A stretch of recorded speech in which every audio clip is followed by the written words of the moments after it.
मैया हो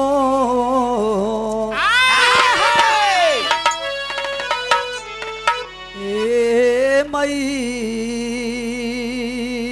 मैया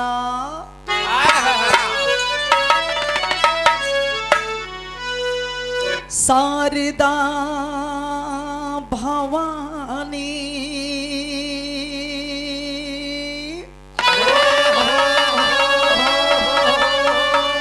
शारदा भवानी राखो सभा बीच पानी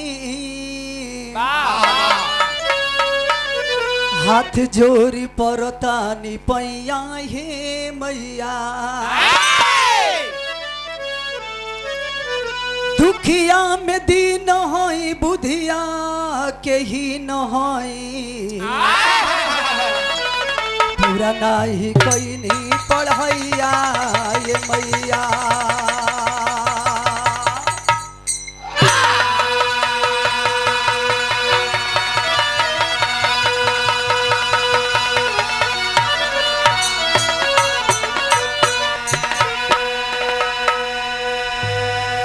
माता हंसवाहिनी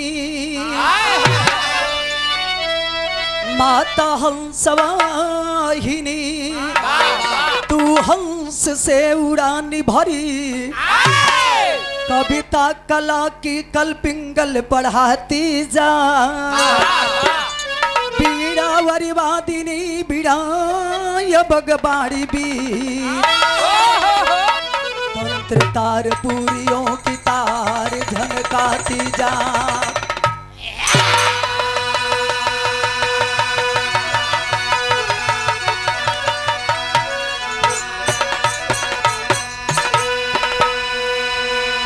शब्द का भंडारी खोल हृदय गारी सब काव्य दूसरों के परिचय पेशल बनाती जा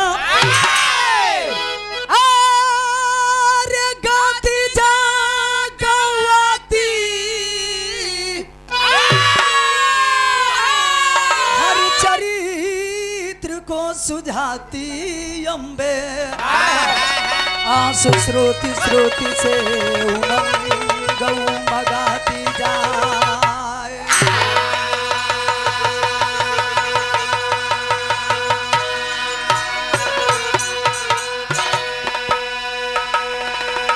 सतगुरु स्वामी दीन बंधु के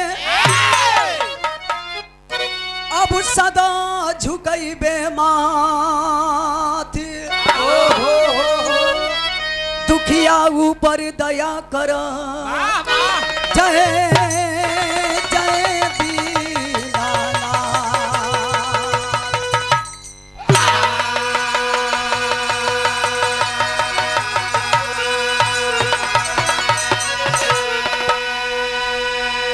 नमो नमो बिंदेश्वरी अब नमो नमो जगदम्बा भक्त जनों के कार्य हित माँ करती नहीं विलंब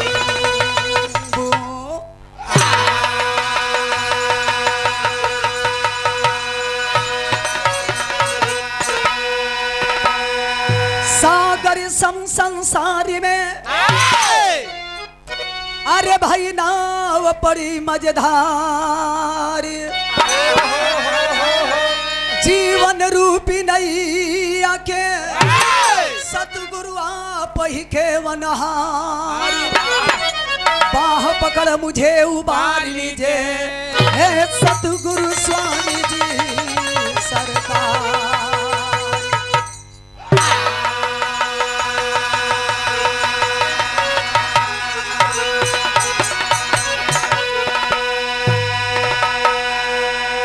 सबू के बिगड़ी बनावेलू अरे सबू के बिगड़ी बनावेलू ए माई घरे घरे आवेलू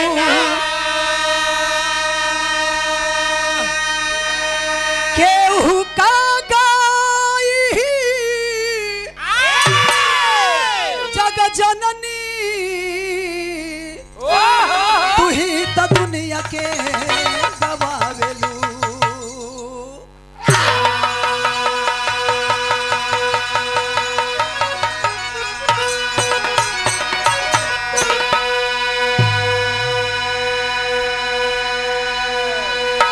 अच्छा बाबूजी, सबसे पहले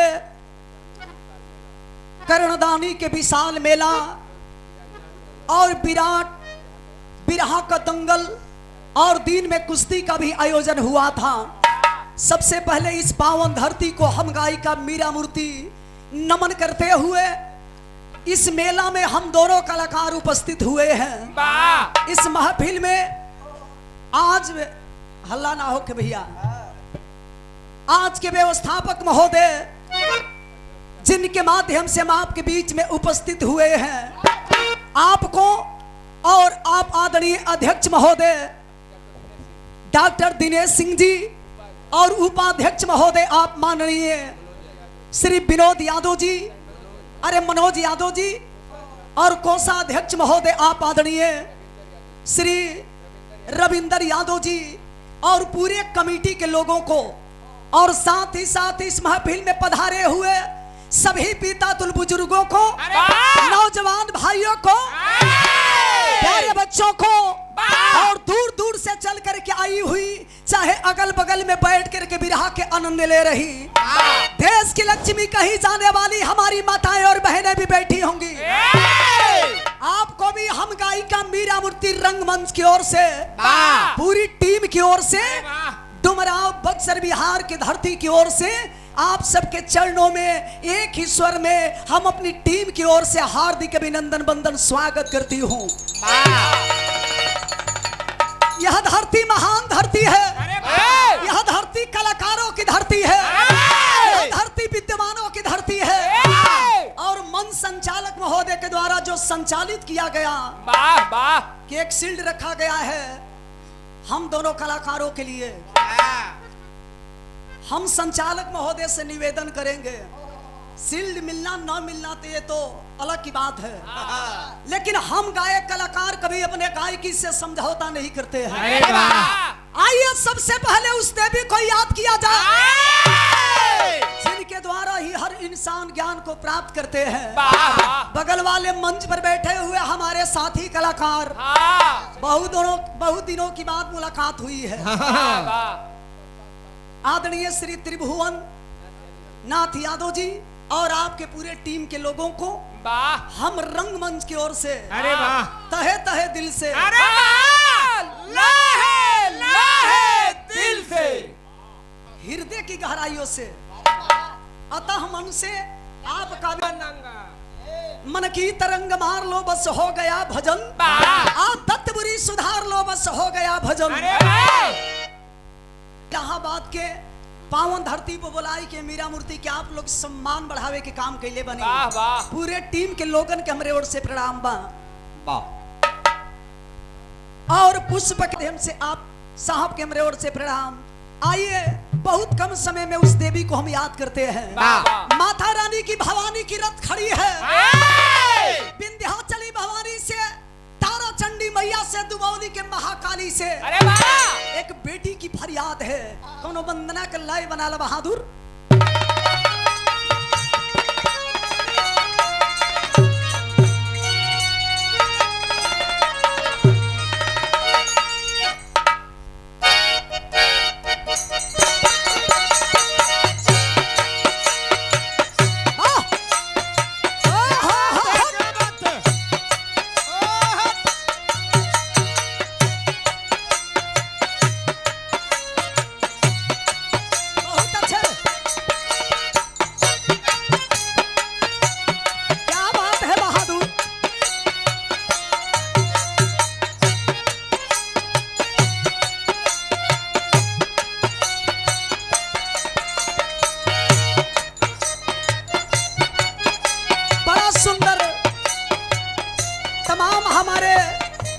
सुनने वाले श्रोता सज्जन बैठे हुए हैं।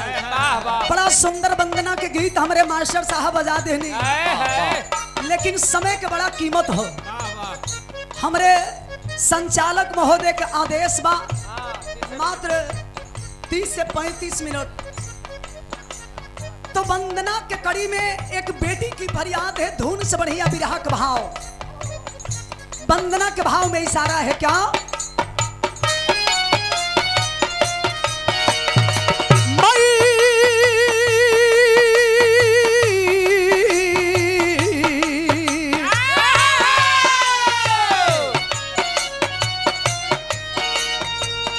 लाल की चुनरिया ओढ़ी,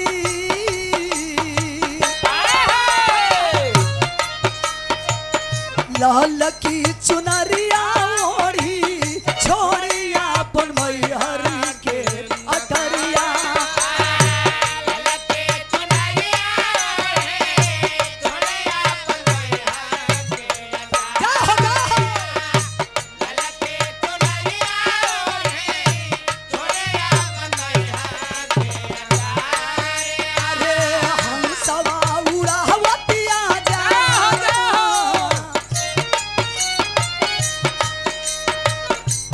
सवा उड़ावत आजा, बिड़वा बजावत मयरिया।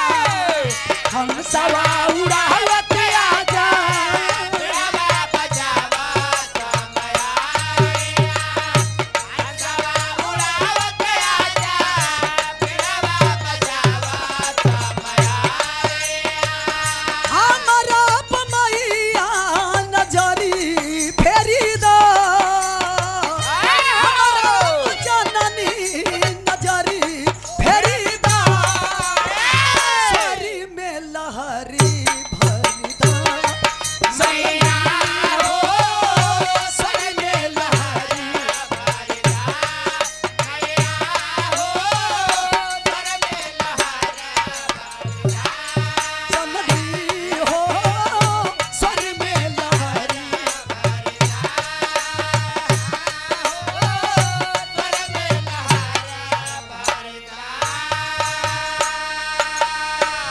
इस धरती पे माँ का रूप अनेक और शक्तियां एक बताई गई है।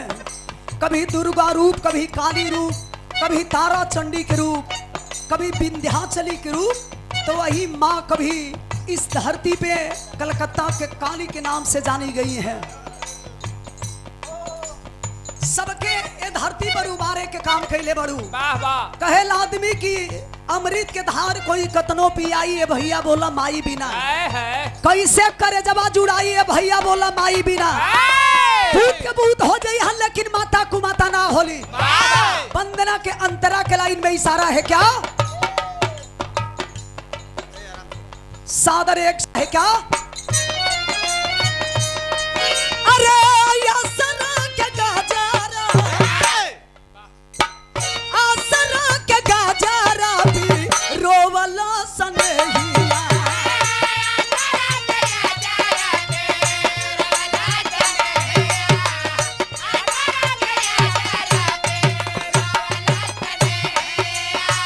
दासी के भैया हो जा रस दे बुझाइया, दासी के भैया हो जा रस दे बुझाइया, दासी के भैया हो जा रस दे बुझाइया। अरे भगती कई सली असरी कैदा,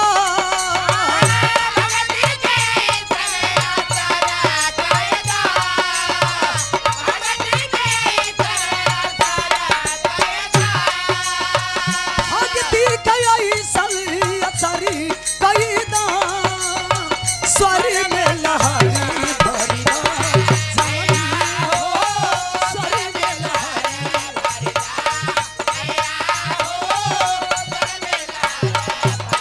जाओ जाओ।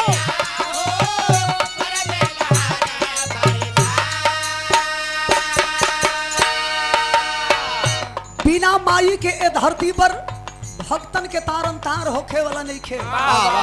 जब जब इस धरती पे भक्तों के ऊपर मजबूरियां होती हैं, माँ अपने भक्तों का लाज बचाने के लिए इस धरती पे अनेकों रूप धारण करके दर्शन देती हैं और अपने भक्तों का कष्ट हरने का काम करती हैं।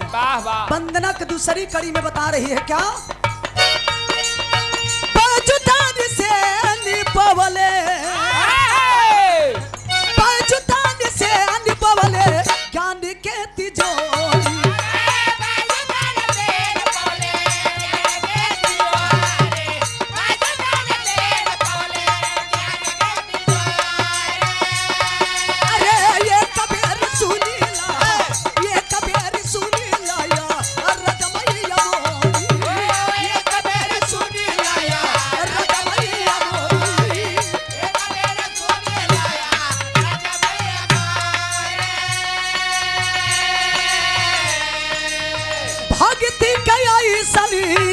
डरी कैदा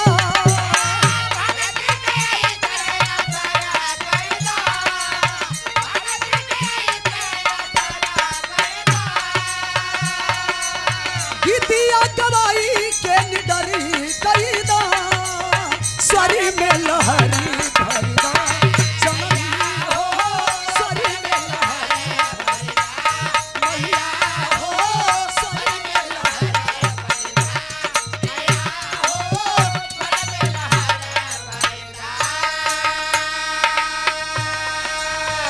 बिना गुरु के अध्यक्ष महोदय इंसान के ज्ञान ना होला। वाह वाह। खानदान के परिचय बता रही है कि मैं किस खानदान की बेटी हूँ और किस गुरु के सहारे हमें ज्ञान प्राप्त हुआ। जरा हमारे खानदान का परिचय सुनिए क्या बता रही है। गुरु अरे गणेश गुरु और गणेश रामू लाल बचन पावन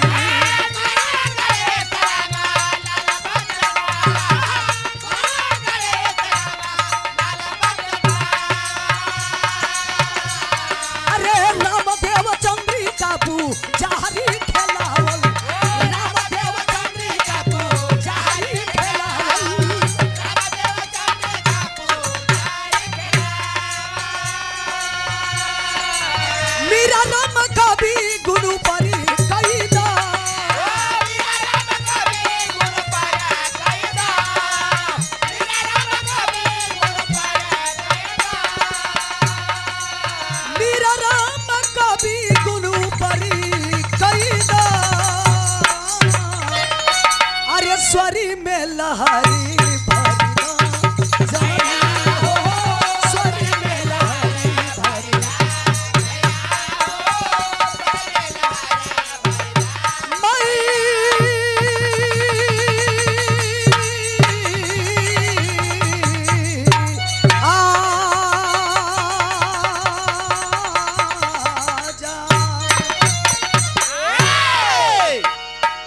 मास्टर साहब माता रानी की भक्ति भजन हो गई।